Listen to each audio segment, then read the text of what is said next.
नमस्कार, आप देख रहे हैं मिड कैप मंत्रा और सितंबर सीरीज की शुरुआत आइडिया को लेकर जो आ रही है। वोडाफोन आइडिया और सरकारी कंपनी बीएसएनएल के बीच सभी सर्कल में नेटवर्क शेयरिंग को लेकर सहमति बन गई है।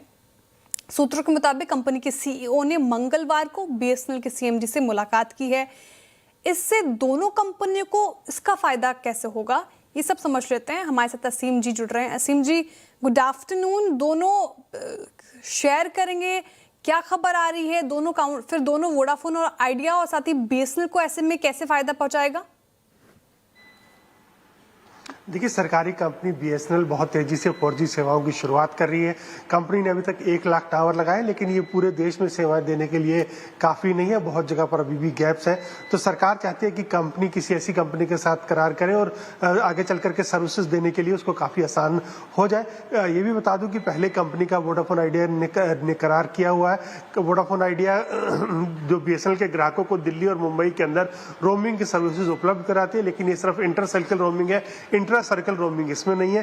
जो हमें सूत्र बता रहे हैं कि कल जो वोडाफोन के सीईओ हैं और बीएसएनएल के सीएमडी हैं, दोनों ने एक मुलाकात की और मुलाकात में आगे नेटवर्क शेयरिंग को आगे बढ़ाने को लेकर के काफी सारी चर्चा हुई है। इसमें ये कंपनी आगे चल करके काफी सारे टावर जो है उनको भी शेयर करेगी, ऑप्टिकल फाइबर केबल है उसकी भी शेयरिंग करेगी, intra circle roaming agreement, inter circle roaming agreement ये भी किए जाएंगे ताकि बीएसएनएल की सर्विसेज पूरे देश के अंदर मिल सके। और इतना ही नहीं, इससे जो वोडाफोन आइडिया है उसके कंपनी को खास फायदा होगा, रेवेन्यू उसको एडिशनल मिलेगा जो बीएसएनएल के सब्सक्राइबर है। और खासतौर पे ऐसी कई सारी पॉकेट्स हैं जहां पर कि बीएसएनएल का नेटवर्क है लेकिन वोडाफोन आइडिया का नेटवर्क नहीं है, तो उस जगह पर भी जाकर के वोडाफोन आइडिया अपनी सर्विसेज की बढ़ा सकती है। तो दोनों कंपनियों के बीच में इन प्रिंसिपल सहमति बन गई है और बहुत जल्दी इन दोनों के बीच में कमर्शियल एग्रीमेंट भी साइन हो सकता है।